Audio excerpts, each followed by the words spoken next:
Hello, everyone, and welcome to another episode of In the Beer Garden with me, your host, Chris Loader, and I'm joined as usual by Charene Woo and Steve Shanks.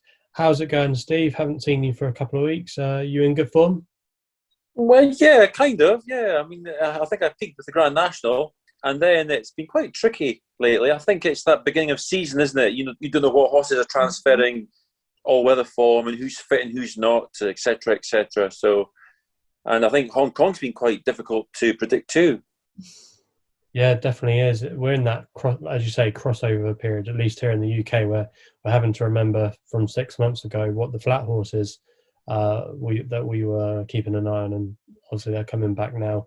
It seems every week, and obviously, like you say, Hong Kong, the picture's been a little bit mixed recently. I know my form out there's been a little bit patchy of late. How about you, Shireen? Have you been banging in the winners Yes, recently? quite good, thank you. Because recently we in Hong Kong are very looking forward to this Sunday, the Champions Day. But before Sunday, we have a meeting this Wednesday at Happy Valley. The night race card are quite good. I think let's find more winners to our audience. Yeah, lots of competitive racing to be getting our teeth stuck into tomorrow. As usual, here on Shireen's channel, we'll be going through the main triple trio races. That's races 5, 6, and 7 on your race card.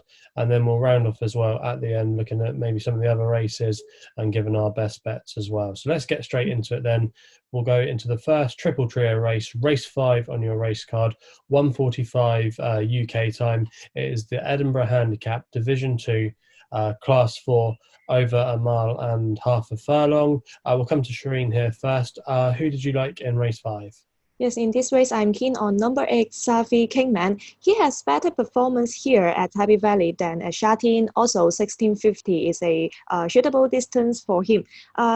Since this horse is quite still green, so I think it is forgivable that last time out he failed to perform well because he changed the tactic to lead. However, he was weakened in the final furlong, so it may be maybe it was just a try to see whether this tactic is suitable for him. And I think that this horse is suitable for staying box seated. So this time jumping from gate 3, that allows him to do so. Also because in this race and other horse jumping from gate 1, that is Mr. Arm, I think this horse will is expected to lead. So Sabi Kingman can stay behind Mr. Arm, and that would be the perfect position for him. And I think he can do so under Joe Morera. So I think he has a good chance to win.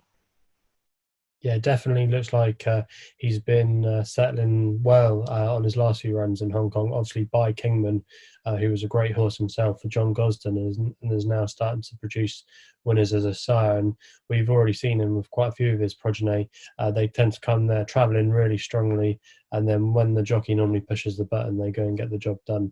Looking forward to seeing Palace Pier, for example, one of his progeny, return hopefully at Sandown on Friday. And it looks like the style of racing might just suit him. And yeah, like you say, with Jal Moreira on board, looks to have a great shout. How about you though, Steve? Did you like Savvy Kingman, or were you looking elsewhere? Well, I did. I mean, this is probably the week that the Magic Man will win races 5, 6, and 7. But I decided to go slightly left field and go for Zan Jan Rocks. He's backed up pound below his last winning mark. He's been running well recently. He got no run last time under Jerry Chow, and he got daylight when it was all too late. He was actually behind Serene's selection that day, Savvy Kingman, but Zach Burton is reunited with him. He's been on him 5 times, finished third, second, first, second, second. So I'm just hoping that he can return to winning ways under Zach Burton, Zanjang Rocks. Yeah, he's definitely been a favourite here a few episodes ago. I remember putting him up once or twice. But yeah, it's interesting that Zach Burton has been booked for the ride again. Last time he was on him, he finished second back in December. So you're hoping there with Zach Burton, but you're going to hopefully see an improvement. He seems to have gone off the boil in his last couple of starts. But yeah, he definitely would have to make the shortlist at least in this race. So it's Savvy Kingman for Shireen, and it's Zhang Jing Rocks for Steve. We then move on to race number 6, which is 2:15 UK time. It's the 6 furlong Garden Handicap, another class 4 race. I'll come to Steve here on this one. Who was attracting your eye in this race? I went for Flaming Passion. Again, Fireball looks probably the obvious one. He got off the mark last time under Moreira. But I like Flaming Passion. This will only be his 4th run. He's built, his last 2 runs have been very encouraging after a poor debut effort. And last time from a wide barrier 10, he was a close-up 4th to Travel Daytuk, who finally came good at the 100th attempt or whatever it was. And he's interesting, Flaming Passion, stepping up to 1,200 metres for the first time. Karis Teton keeps the ride. And he's better drawn in this time in barrier 2. He's got a lot of improvement forthcoming, you'd imagine. So just hoping now that, Fireball's got off the mark, that he might not take the natural step forward that we probably assume he will, and that Flaming Passion might be the way to go in race number 6. Yeah, definitely can see your angle in with Flaming Passion. He's only 3-year-old, very likely race still, and you think that there would be a lot more to come. And what's great about him tomorrow is he's got that good draw from the inside. We always say normally you want to be drawn towards the inside on the sprint track, especially at Happy Valley, just give you much more of an advantage, and it's normally negative if you're drawn out wide. How about you, Charene? Did you like Flaming Passion, or were you going against Steve's selection? In this race, I'm going to support Fireball, number 8, because this horse is very consistent in this season, and he finally broke his maiden last time out over this course and distance. So I believe he keeps racing at Happy Valley. His chance to win again or perform well again is quite good. During recent mornings, this horse gallops well under Joe Morera, suggesting that he is still very fit now. And this time he will jump from gate 5. I believe the race pattern and the pace will be quite similar to last time when he win. And last start he won easily, and if he can jump well tomorrow, he is able to have a back-to-back win. So I'm going to support Fireball in this race. Again, he's another one of the younger horses in the lineup, only being a 4-year-old. So you think there could be a little bit more to come from him. And like you say, he won last time, Joe Morera, but looks to have an obvious chance. I think this race is between the ones we've mentioned so far, and they're quite tight in a couple of the write-ups anyway, in some of the expected SPs that I've seen at the moment. So yeah, you'd be surprised if one of those two didn't win. So hopefully we can provide you there with the winner in race 6. We then move to race number 7, which is 2:45 UK time. Another sprint, 5 furlong Pedder handicap, another class 4 contest. Come back to Charene here. Who did you like in the last leg of the triple trio? Yes, here I'm going to support Zach Purden. Is this number 6, Spicy So Good. This horse still has plenty to learn, but we can see that he is improving, especially in terms of the gate speed. Last time out, he dropped in distance over 5 furlong at Happy Valley. He jumped well under Zach Purden and finished 3rd behind Travel Daytuk and Victory in Hand. Spicy So Good was just beaten by half length, and it was quite impressive to me. And this time he has some gear changes. He will remove the blinkers and put on the visor for the first time, and I think this gear suits him because as shown on his recent barrier trial, he went comfortably with the visor. So I'm looking forward to him on Wednesday night. Yeah, it looks to have a great chance. Spicy So Good, again, very lightly raced, got the unexposed profile. You like to think there's more to come, and obviously got that good draw. How about you, Steve? What did you like in this race? I decided to go for Amazing Rocky. He needs to bounce back from a below par effort at Châtillon last time, but he's only had the 5 runs, and he's since run a very respectable. He actually won a barrier trial at Chungfwa at the all-weather there. So in his penultimate run, he was a respectable 5th to like that at Châtillon, and this will be his first visit to Happy Valley, but I'm quite hopeful. Charene's obviously a very great chance as well, and half the field actually ran in the Kowloon Tong handicap over 28 days ago.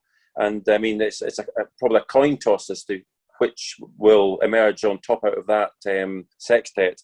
So I just decided on Amazing Rocky. I think he's still a nice horse. It's a different form line. He's better drawn than most in Gate 6 and reunited with Karis Teton. Yeah, you've got to think maybe coming to Happy Valley might just spark a little bit more improvement out of him. He's been running a few good races, but yeah, he would need to definitely step up on his last couple of runs, but there's no reason why not. He's still only a 4-year-old, so you would hope that there is still some improvement. So to round things off, it's horse number 6, Spicy So Good for Charene, and for Steve, it is number 8, Amazing Rocky.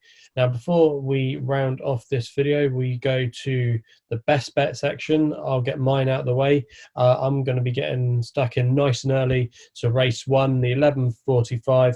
I thought Golden Spectrum had a really good chance here for Zach Purton, and Tony Cruz has been dropping down the weights and dropping down in class, and we saw him come back to life, taking that class drop last time out when he finished in 3rd place at Happy Valley. He was running on strongly at the end, and what's really eye-catching is that Zach Purton has been booked to take the ride.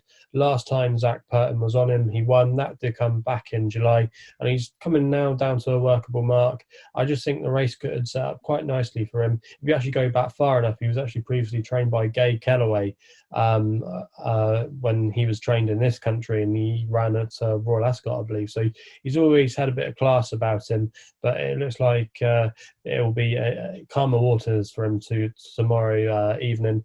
And yeah, I think he's got a great chance, and I think he'll take all the beating. So my nap is going to be in the opening race, Golden Spectrum for Zach Purton and Tony Cruz. We'll come to Charene. Who is your best bet on the card at Happy Valley this Wednesday?